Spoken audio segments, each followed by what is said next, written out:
Hi YouTube, and this is JTrain997, and I'm back this time with my review of the DC Universe Classics Wave 12, the Spectre figure. Now this is the variant of the Spectre, meaning that he is the glow-in-the-dark version. Can't really tell there, but we'll get a better look at that once he's out of the packaging. Of course, this is the redesigned packaging. You have all the characters in the background and his button over here. Also, something different about this packaging is that he has these skulls all down the packaging, as you can see there. 3 on either side, which is a very nice little touch. Of course, he comes with the arm, hand, and glove of Apocalypse. Apocalypse, my god, Darkseid. I just lost my nerd card. Of course, onto the back of the packaging. Up here you have the Spectre. Over here it says his bio bit.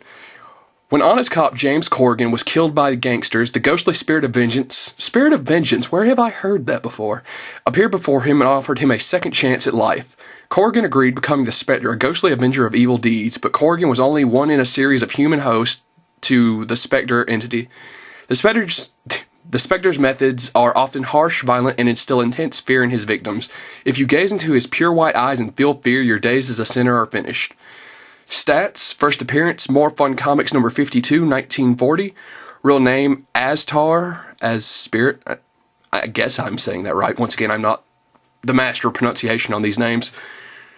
Various as human host, which, I'm not 100% familiar with the Spectre, but I do know, Hal Jordan was the Spectre for a short amount of time. Of course, occupation, Spirit of Vengeance. Hero, base of operations, various special abilities, projects fear into his victims with piercing stare. That reminds me of the Penance Stare for some reason. Can see into the souls of humans, judging their motives and intentions, almost immeasurable magical abilities, nearly invulnerable to harm. Of course, it says buy all 7 to build your collect and connect Darkseid. Almost said Apocalypse again, slipping up. Then here you have the rest of your characters in the wave. I did manage to find everybody but Desad and Mary Batson. Of course, the other characters are Eclipso, Spectre, Copperhead, Dr. Midnight, Desad, Mary Batson, and Iron.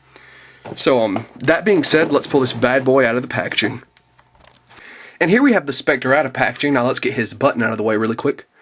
Of course, you got Alan Scott, the Spectre, and Jay Garrick over here. Of course, on the back, DC Universe 75 Years of Power. Once again, I don't really have any use for a button, but hey, they're throwing a little something in there extra for no extra charge, so I really can't complain about it. But that being said, let's go into the Spectre. Get a quick 360 of this guy.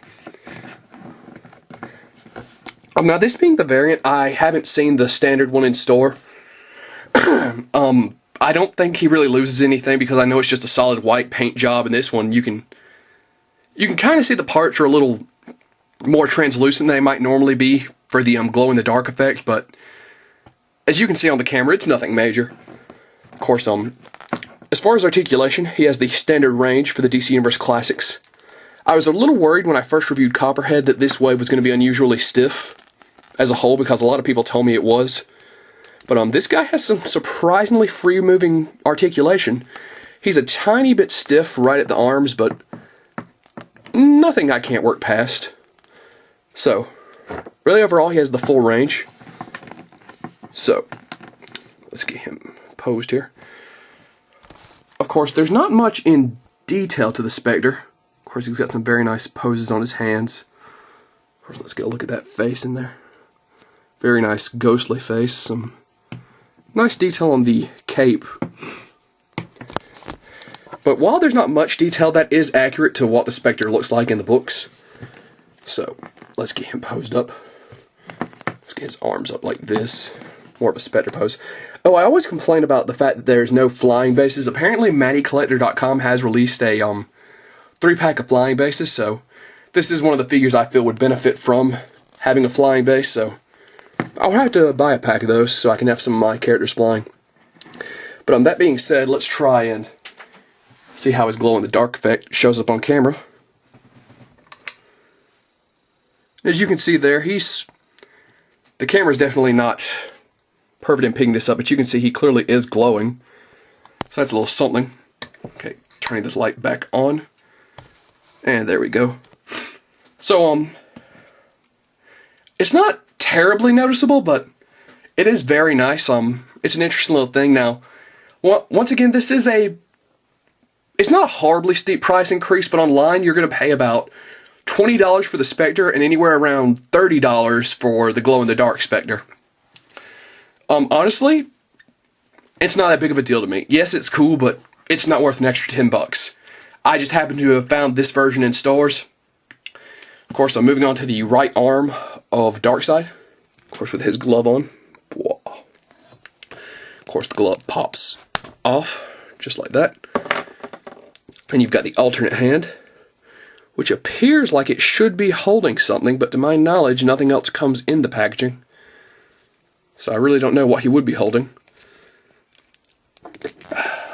And then you can pop... Oop. You can pop that on. You've got Darkseid's standard arm. Of course, I much prefer the look of him wearing the glove. And just tossing that back off to the side. So the Spectre was a very interesting character. I gotta admit, I did really want him for my collection. He's really pushed me towards getting another flying vest because I really think this guy's gonna look awesome hovering, especially glowing in the dark. So I highly recommend him. I really think he's a solid figure. Articulation's a bit stiff in the arms. That's really one of my only complaints to this guy. And this is JTrain997 saying I'll see you soon, YouTube.